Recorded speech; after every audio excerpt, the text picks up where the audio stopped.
Wah, agak lain ya. Ketika banyak kolektor merangkap kolektol dan menjadi bagian dari jaringan perusak, pencuri, dan perdagangan artefak.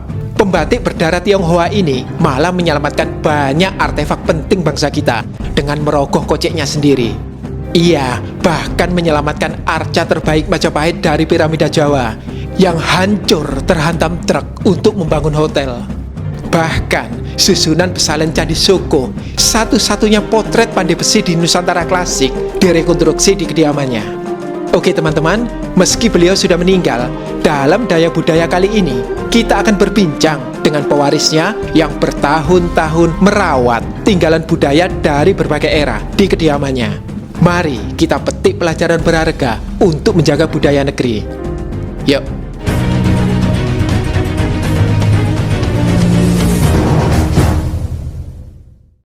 Buku terbaru ACC Channel, Rahasia Nusantara, sudah terbit ya. Ini reportase sejarah dan catatan perjalanan saya ke belasan Candi Medang. Bisa dibeli di mana?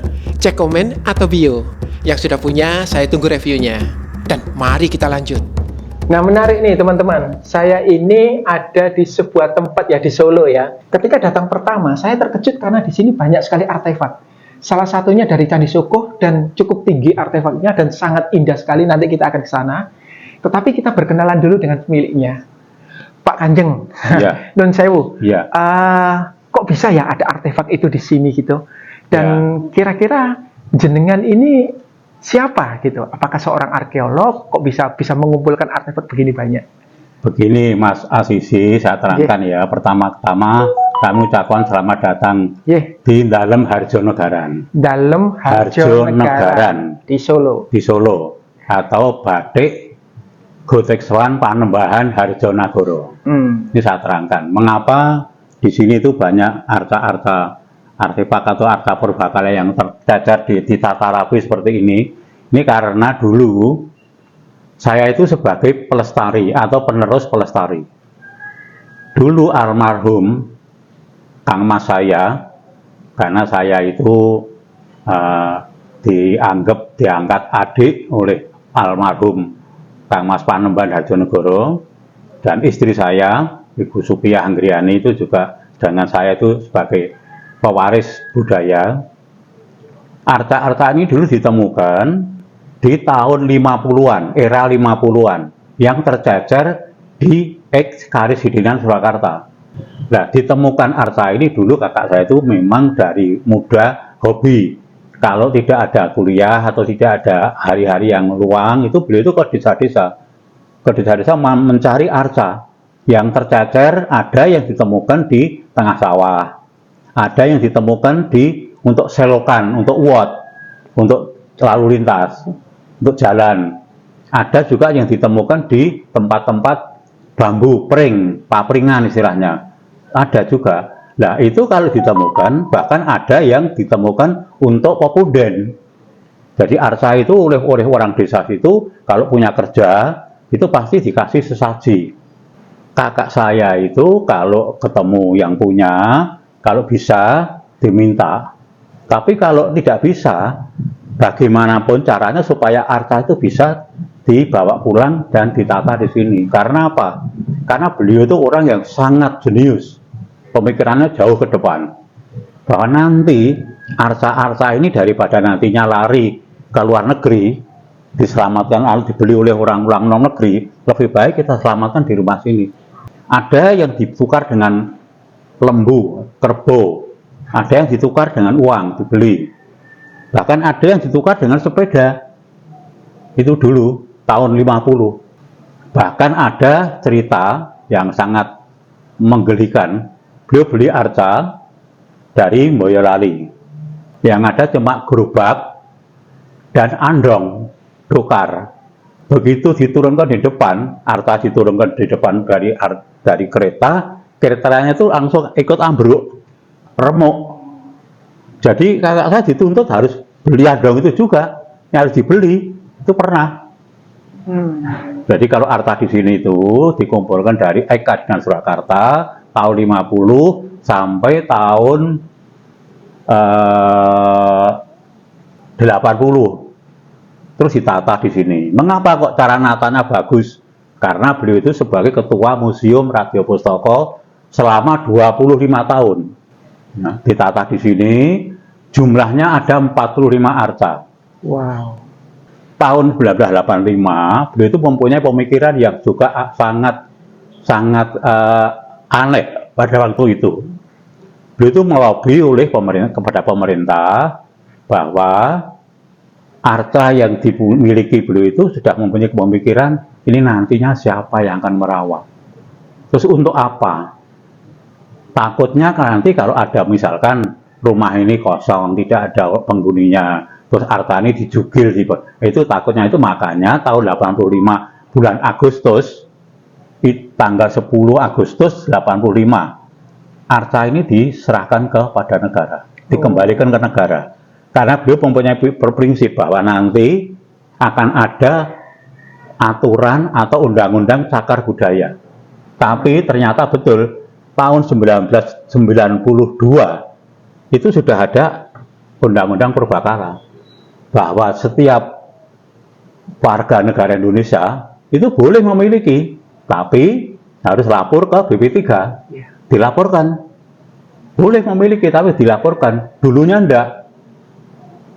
Sebelum ada undang-undang cagar budaya itu dulu bebas, siapa saja boleh memiliki, boleh menempati, asal jangan mencuri di candi. Gitu. Mencuri ke candi kan candi ada yang jaga, konangan kan pasti ada hukumnya. Dan yang paling membuat saya sangat terharu bahwa benda-benda ini, terutama artefak-artefak ini sudah diserahkan kepada negara dan menjadi cagar budaya, tetapi tentu dengan beberapa ketentuan. Tidak boleh keluar dari Solo, tidak boleh terpisah-pisah, dan lain sebagainya, Pak, ya. Itu saya terangkan, Mas. Saya kasih sedikit, Mas. Karena pada waktu penyerahan dulu, itu juga di pendopo itu acaranya. Oleh pihak pemerintah kota, itu dari disaksikan oleh wali kota, oleh Pedanka, dan dari pusat oleh Dirjen BUD, Biro Jenderal Kebudayaan. 3 persyaratan itu, arca yang semuanya itu 45 arca yang dikumpulkan oleh almarhum Kang Mas Panembahan Harjonegoro, itu ada 3 persyaratan. Yang nomor 1 adalah arca ini tidak boleh keluar dari Surakarta. Jadi dimanapun monggo, yang penting tidak keluar dari Surakarta. Bisa di keraton, bisa di balai kota, bisa di Mangkunegaran, bisa di museum.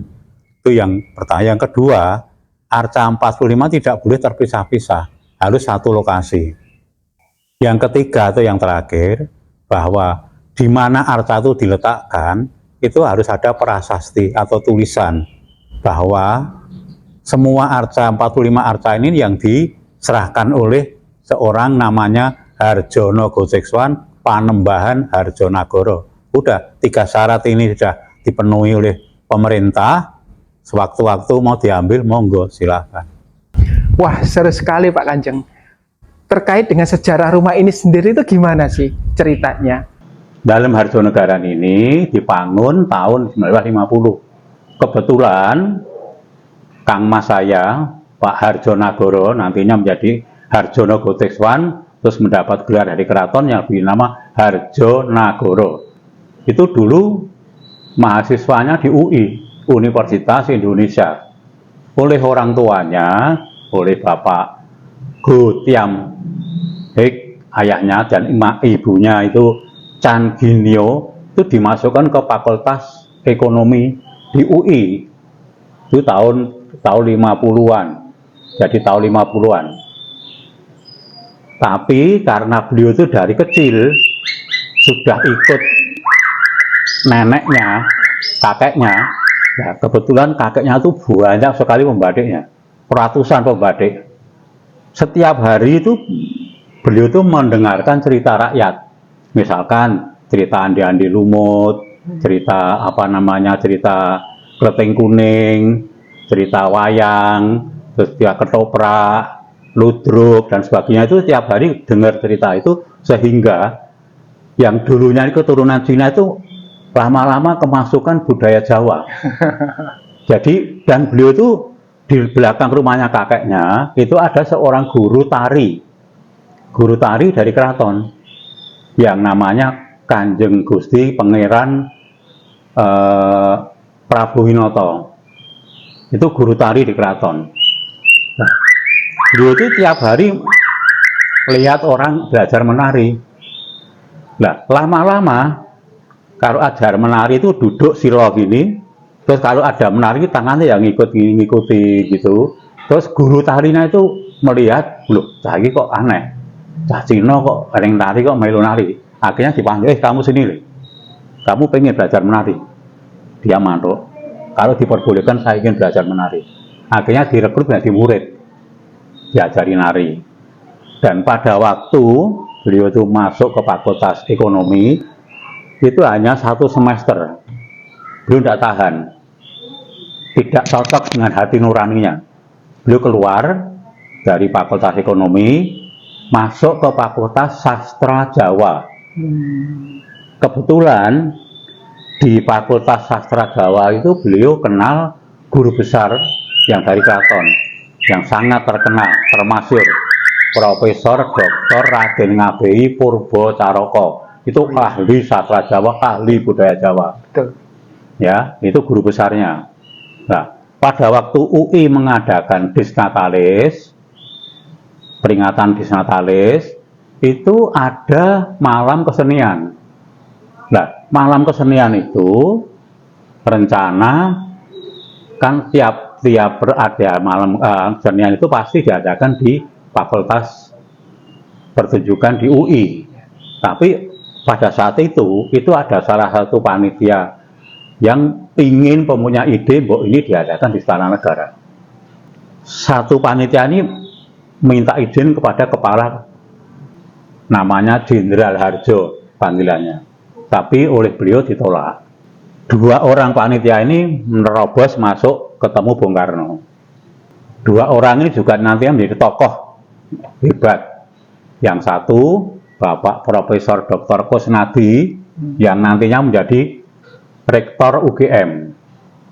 Yang satu Dr. Andes Gendon Humardani, itu adik Bapak Jenderal Sujono Humardani yang asprinya Pak Presiden Soeharto zaman dulu.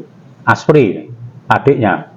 Jadi masuk ke temu Bung Karno, matur Bapak Presiden, mohon maaf apakah tidak diberi kesempatan karena kesenian ini kan juga milik rakyat dan pelaku-pelakunya ini nanti adalah anak-anak muda yang nantinya siapa tahu menjadi pemimpin rakyat masa depan.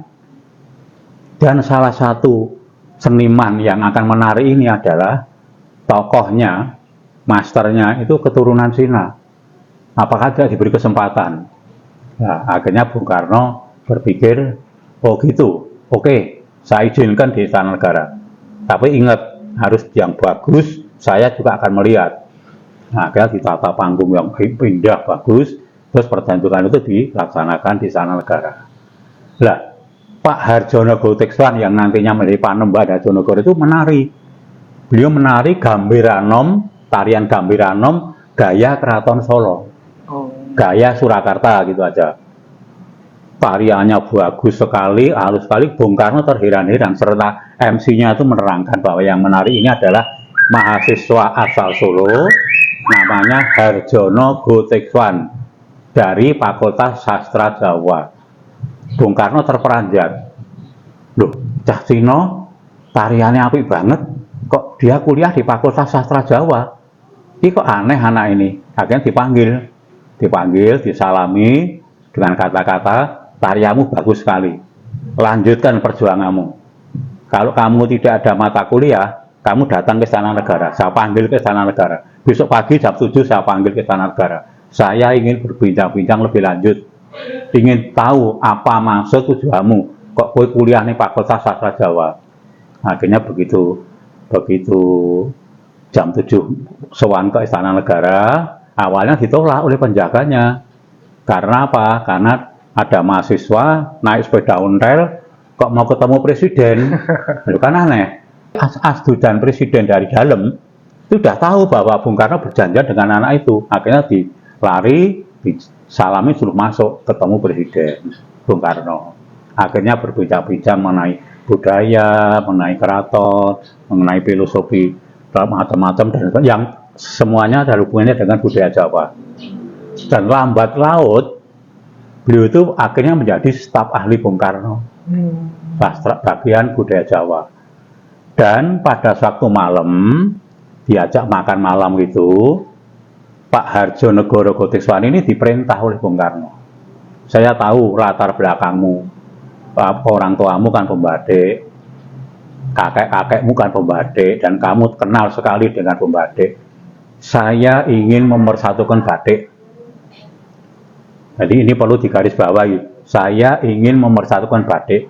Ojo batik Solo, Keraton Solo, Jogja, Pekalongan. Buatlah saya yang akan saya beri nama Batik Indonesia. Batik Indonesia, wah ini menarik juga ya, karena Indonesia sendiri kan kaya ragam dengan berbagai budaya. Nah, karena yang perintah Bung Karno, beliau akhirnya siap sendiko melaksanakan tugas. Tapi itu tidak gampang itu. Itu susah sekali untuk mencari ilham apa sih batik Indonesia seperti apa. Sampai-sampai beliau itu dari anak gemuk menjadi kurus karena pikiran beban. Karena yang perintah ini Bung Karno kan beliau yang sangat dihormati, yang mulia Paduka Presiden Soekarno, ini harus dilaksanakan dengan sebaik-baiknya, jangan sampai mengecewakan. Nah, pada suatu hari ketemu salah satu guru besarnya, yaitu Profesor Dr. Cham Su Sin. Itu juga ahli sastra Jawa di UI. Kamu kok jadi kurus dan mukamu kok kelihatan kusem, ada apa? Kamu pasti mempunyai pemikiran yang sangat berat. Wis ayo, kamu ikut saya, kita refreshing dulu lah, kita kembali di Denpasar. Nah, ikut di Denpasar, bermalam di tempat kediaman seorang terkenal yaitu Waterpis. Itu salah satu pelukis terkenal, Waterpis. Waterpis itu ada di rumahnya itu, bawahnya itu ada sungai. Nah, sungai itu ada semacam gua-gua itu untuk, kalau bahasa Jawa, untuk ngelakoni popo kungkum. Tahu tak Mas, kungkum? Nah, itu ada di beranda. Jadi ada di beranda rumah Waterpis pada waktu malam hari. Itu kan zaman tahun 52, 53. Itu Bali kan masih gelap. Artinya apa? Ya ada listrik, tapi cuma di kota. Kalau di kecamatan, agak pinggir situ sudah ada listrik, belum ada listrik.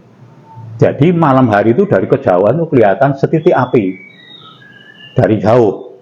Tapi dilihat tuh lama-lama dekat-dekat tuh besar sekali jatuh di pangkuannya. Itu terus beliau itu mempunyai satu pemikiran yang sangat ininya terbuka. Jadi pemikiran terbuka bahwa batik Indonesia seperti ini, itu terbuka. Nah, Profesor Samsusin itu melihat, loh, kok Harjono kok pucat? Kamu sakit? Enggak, Prof. Kamu kok ayo masuk rumah sakit aja ya, masuk rumah sakit. Enggak mau. Saya malah mau pamit. Besok pagi-pagi saya akan pulang ke Solo. Terus menjalankan apa yang menjadi ide beliau itu dijalankan di Solo di rumah ini. Wah, batik Indonesia. Kira-kira wujudnya seperti apa ya, Pak ya? Batik Indonesia itu singkatnya, ini ya saya persingkat saja, bahwa teknik antara batik keraton, batik Solo itu digabung dengan batik pesisiran. Yang dulu Solo itu tidak ada warna, adanya cuma putih, warna hitam, warna coklat, sogan. Itu dikasih warna merah, kasih hijau, kasih warna, dan kasih boket. Ada burung hong, ada burung kontul, bahkan ada bunga dan sebagainya. Itu digabung. Jadi tekniknya digabung antara batik Solo, karena batik Jogja digabung dengan batik pesisiran pantai utara. Nah, serentak sudah jadi kira-kira 40 potong atau 50-an potong, itu dibawa ke Istana Negara. Diperlihatkan Bung Karno dengan cerita ini. Akhirnya Bung Karno menyatakan, wah bagus, ya sini tak beri nama Batik Indonesia. Jadi Batik Indonesia itu idenya Bung Karno, yang perintah Bung Karno, tapi yang menjalankan namanya Harjono Gotikswan, yang nantinya menjadi Panembahan Harjonagoro. Itu lahir tahun 56, perintahnya tahun 55, tapi pada waktu dibawa ke Jakarta sudah tahun 56. Itu ada album dokumentasi saya masih nyimpen, itu album yang pada waktu launching buku pertama, batik pertama. Ada temannya Bung Karno Norodom Sihanouk, orang Kamboja, ada Michiko Akihito, itu kaisar Jepang, dan duta besar sahabat itu ada semua diundang. Karena itu pameran tunggal dan di Istana Negara. Itu pertama kali batik Indonesia lahir. Dan akhirnya batik Indonesia di sini. Dan sampai sekarang masih kita teruskan oleh istri saya, Ibu Haja Supiyah Anggriani, yang nama lengkapnya adalah Nimas Ayu Tumenggung Supiyah Aruming Tias. Itu dapat gelar dari keraton. Kalau saya dari keraton karena mendapat gelar Kanjeng Raden Rio Aryo Harjo Suwarno. Kebetulan saya tahun 2015 sudah melaksanakan ibadah haji, ya, nama haji ya satu sama di situ. Jadi lengkapnya Kanjeng Raden Rio Aryo Haji Harjo Suwarno. Rumahnya di sini, buatnya di sini. Tapi kita tidak punya toko, tidak punya perwakilan di mana pun tidak ada. Kalau kita buat mulai dari mori putih dicorek, terus dicanting, terus diwarna, itu semua digarap di rumah ini. Kita jual di depan, ada showroom di depan itu. Konsumen yang macam-macam. Tapi akhir-akhir ini saya bersyukur alhamdulillah karena banyak sekali anak-anak muda yang minat. Dan alhamdulillah sekarang saya sudah menyiapkan kader anak saya yang putri itu sudah bisa menggendel, masih bisa mengikuti ibunya, jadi nantinya menjadi penerusnya. Ada berapa tenaga kerja Pak yang membatik itu?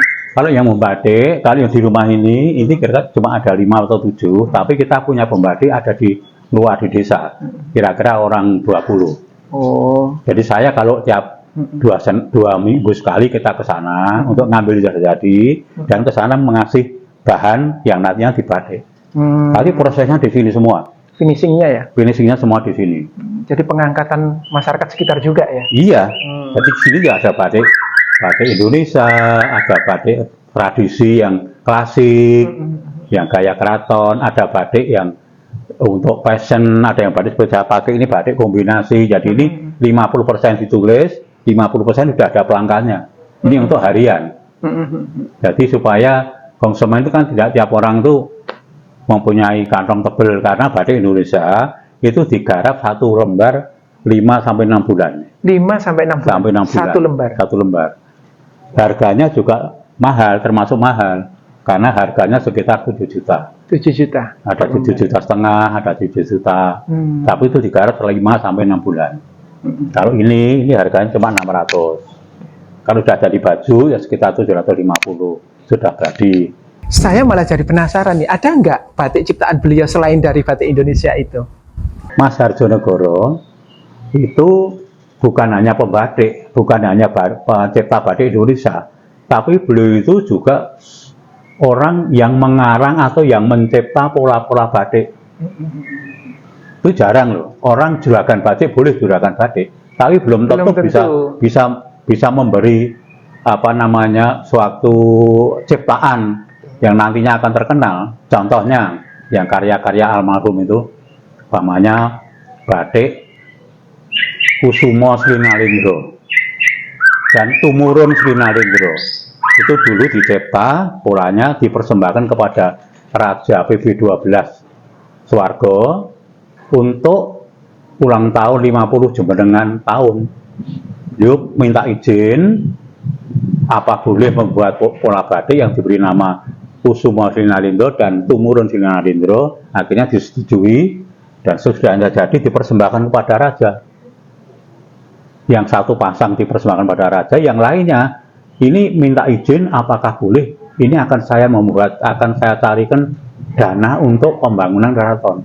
Artinya uang yang dapat ini disumbangkan ke keraton untuk ya kebersihan dan sebagainya, itu gitu.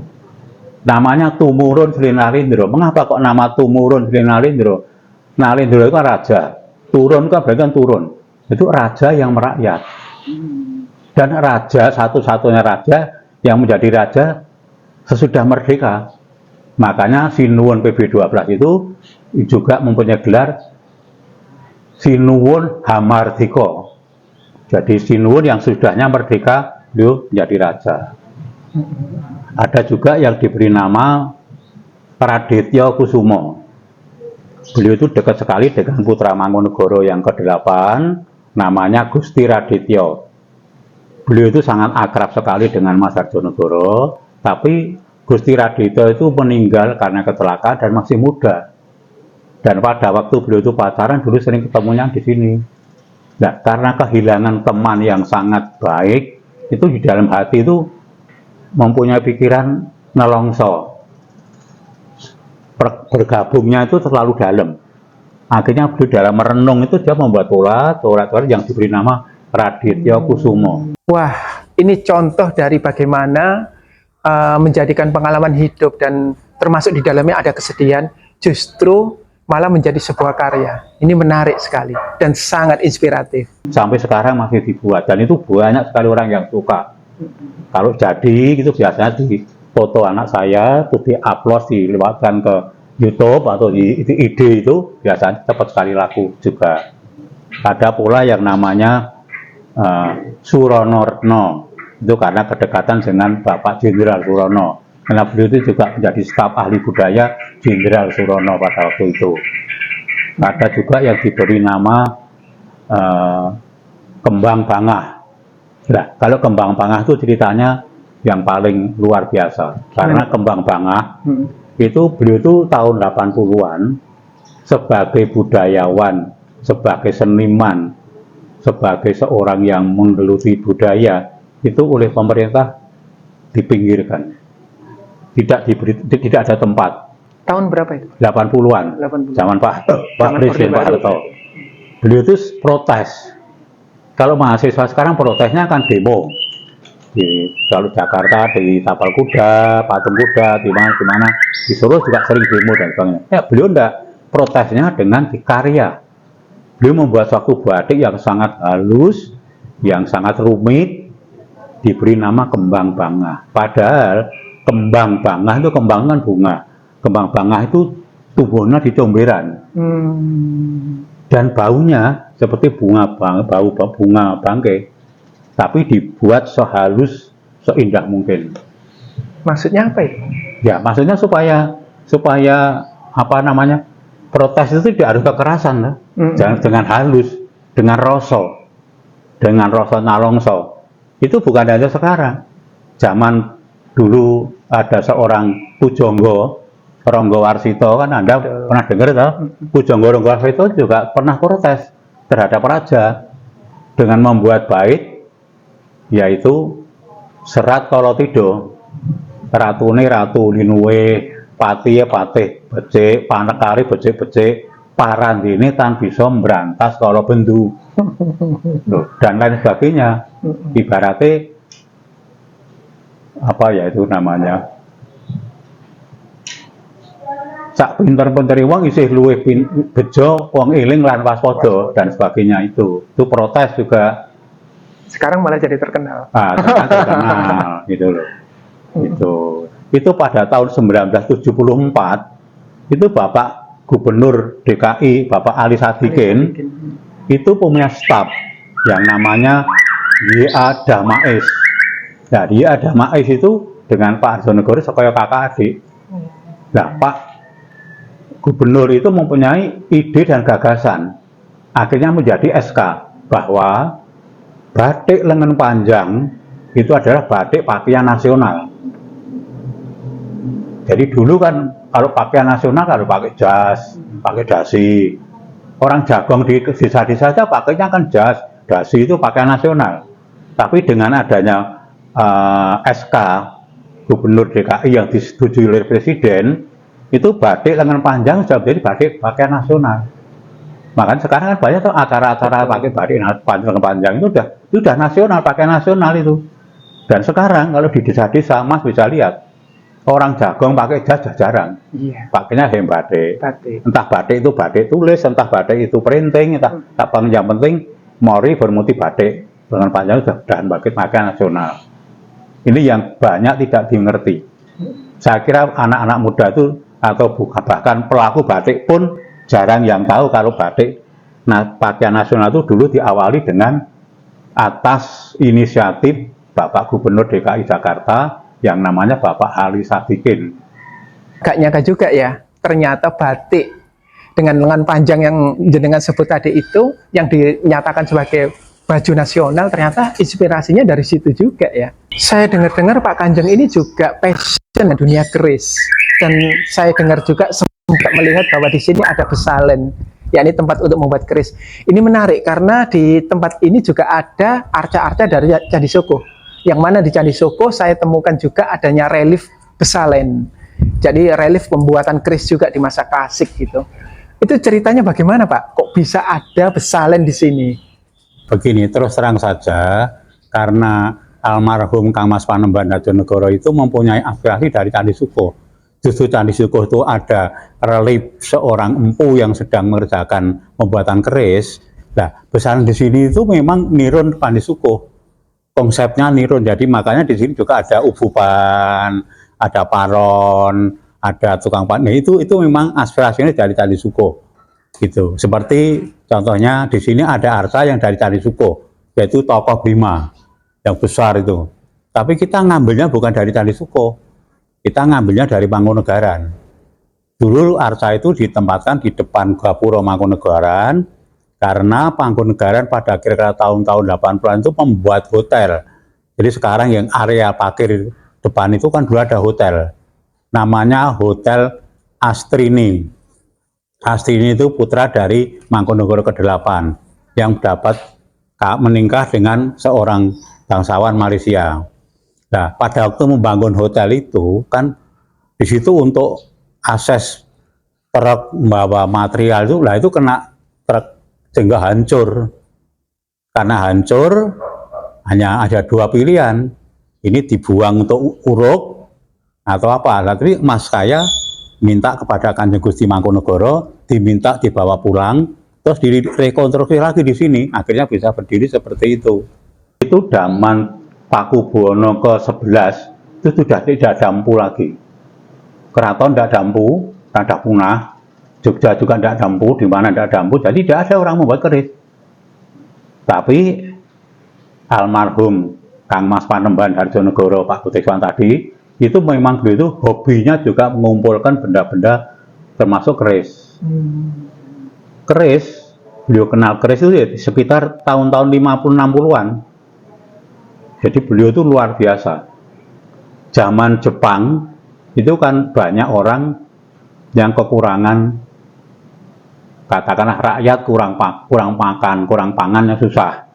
Tapi juga jangan tidak ada efeknya pada para piyai. Para piyai juga ada kesulitan. Sehingga apa? Ada yang punya keris double atau punya serp yang dijual.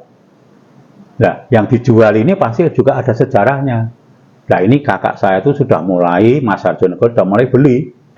Jadi kalau ada pangeran jual itu dia beli, dia kumpulkan, terus dia simpan, dia tata, tirap. Dan itu ada sejarahnya. Ada sejarahnya. Pada tahun 59 itu salah satu seorang pangeran sepuh yang namanya Kanjeng Gusti Panembahan Hadiwijoyo Maharsitama itu dengan Pak Hadjonegoro, penengkama saya itu mempunyai pemikiran, ini keris Tosanaji ini kalau tidak dibuka takbirnya kepada masyarakat, nanti masyarakat tahunya dari mana? Apakah kita belajar habis dari Belanda? Ke Belanda belajar keris? Loh, iya, itu. Makanya beliau terus mendirikan paguyuban, jadi orang-orang sebagian yang senang mengenai keris atau pusaka, diberi nama paguyuban Baworoso Tosan Aji. Sekali lagi, Baworoso Tosan Aji itu didirikan pada tahun 1959. Setelah tahun-tahun 60-an kan Indonesia mulai ada pergulaan. 65 kan meletusnya 65, itu berhenti. Kegiatan ini berhenti. Ada sebagian pangeran-pangeran sepuh yang tidak suka karena ini Wong Pusaka itu winati. Winati itu sinengker. Sinengker itu yang disingitkan, tahu toh? Ya. kok ini dibuka untuk umum, kok dijabarkan pada orang lain. Itu ada yang tidak setuju, tapi juga ada yang setuju. Nah, yang setuju ini mempunyai pemikiran jarak jauh nantinya, supaya jangan sampai anak cucu kita itu nanti ajar keris kudune negara londo. Ada keterputusan Gitu. budaya. Nah, bisa melestarikan budayanya. Tahun 1987 saat dibuatkan bersalin di belakang. Jenengan juga membuat keris juga? Iya. Oh, Saya membuat pesalannya di keris sini berarti? tahun 1987 sampai 2019.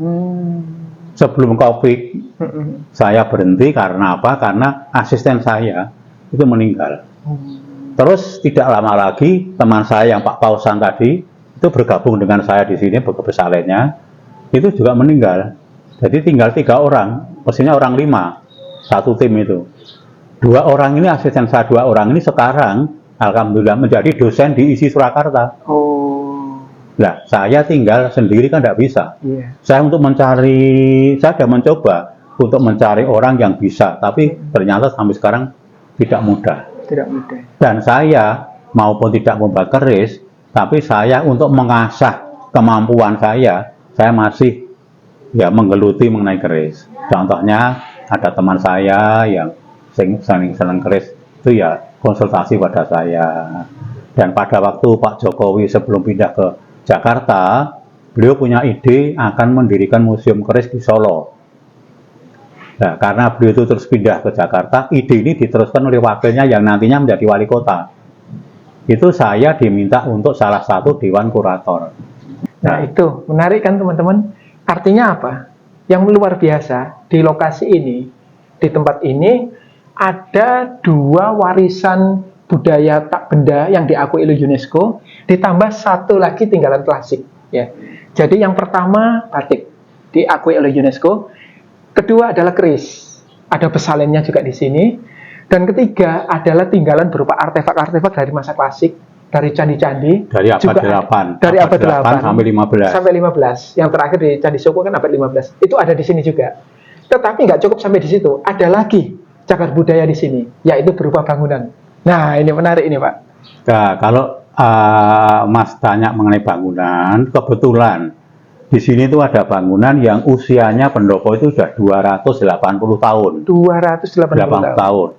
Jadi Keraton Solo itu belum ada, Mangkunegaran belum ada, pendopo itu sudah ada, tapi dulu tidak ada di sini.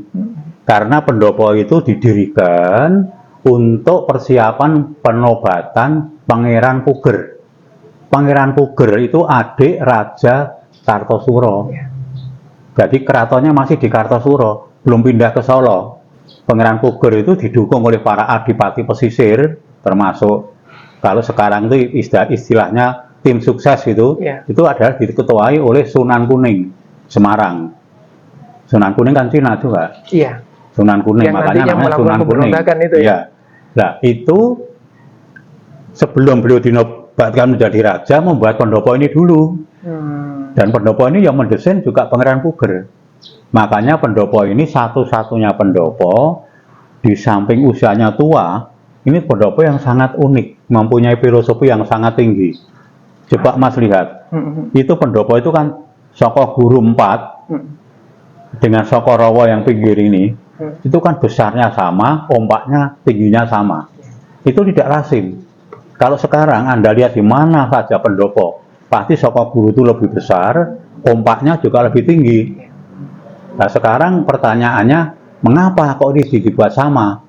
Karena Pangeran Puger itu menyatakan bahwa antara saya, Anda jadikan raja atau nobatkan menjadi raja, dan kalian semua, ini di hadapan Tuhan kita itu sama. Kita itu sama. Yang beda wong pangkate, derajate, sugih melarate itu, tapi di hadapan Tuhan kita itu sama. Tidak ada bedanya. Nah, itu saya lebih yakin lagi bahwa pendopo itu filosofinya luar biasa. Ini sudah cagar budaya? Ya, cagar budaya ini, karena cagar budaya itu sebetulnya di dalam undang-undang, saya pernah membaca itu bahwa yang dianggap cagar budaya atau budaya itu yang usia 5 tahun, 50 tahun ke atas. Nah, ini kan 280 tahun. Nah itu kan suatu kekayaan kita yang luar biasa sebetulnya. Betul. Yang harusnya generasi muda itu lebih mengenal dan mencintai. Nah tugas kita masing-masing, misalkan yang di bidang pedalangan atau wayang kulit, ya tugasnya melestarikan itu. Kalau batik, tugasnya ya kita melestarikan batik ini. Kalau keris ya kita harus melaksanakan, meneruskan keris-keris dari tinggalannya leluhur. Kalau saya tidak membuat, tapi kan saya masih menjadi narasumber juga untuk memberi penerangan kepada anak-anak muda supaya paham. Gitu. Kalau mengingat di sini begitu banyak benda-benda berharga yang berkaitan dengan sejarah, mulai dari klasik sampai pada Mataram Islam. Saya jadi berpikir ke depan benda-benda ini akan seperti apa, Pak? Maksudnya pengelolaannya akan seperti apa? Nah, itu sebetulnya juga menjadi pemikiran saya. Karena saya kan kian hari kian tua. Nggak mungkin kalau saya kian hari kian muda kan nggak mungkin kian tua. Uang naik tua itu pasti juga ada keringkian-keringkian, ada kekurangan-kekurangan. Ya semoga orang-orang seperti saya ini bisa mendapat anugerah dari Gusti Allah supaya nomor satu adalah diberi kesehatan, yang nomor dua diberi kekuatan, yang nomor ketiga supaya bisa, karena gini Mas, jerbasuki mawa biyo. Jadi kita mempunyai rencana apa-apa kan ada biayanya. Betul. Jadi kalau kita biaya kan ada uang. Nah kalau bisa kasih rezeki, satu sering sekali juga membangun, memperbaiki. Syukur-syukur nanti pemerintah juga ikut cawe-cawe. Dan rumah ini terbuka untuk siapa saja. Monggo. Mau datang, ada yang lihat-lihat batik, senang batik, beli batik, monggo. Mau lihat-lihat harta, silakan. Mau lihat pembatik, silakan. Mau keliling-keliling suasana, monggo silakan. Mau tanya apa saja, kalau saya tidak ada acara lain, monggo silakan. Dan saya harap supaya ini tuh bisa langgeng. Hanya gitu aja harapan saya. Ini beda banget loh. Kalau teman-teman datang ke sini, ada batik, bisa juga melihat orang membatik, ada juga pesalen, ada juga artefak-artefak dari masa klasik, ada bangunan pendopo yang usianya mungkin sudah di atas 200 tahun. Saya pikir adalah tugas kita bersama-sama untuk melestarikan ini, mendukung Pak Kanjeng bilang nguri-nguri ya. Nguri-nguri itu merawat benda-benda ini. Jadi, teruslah belajar sejarah agar tidak lupa jati diri kita, jangan dilupakan.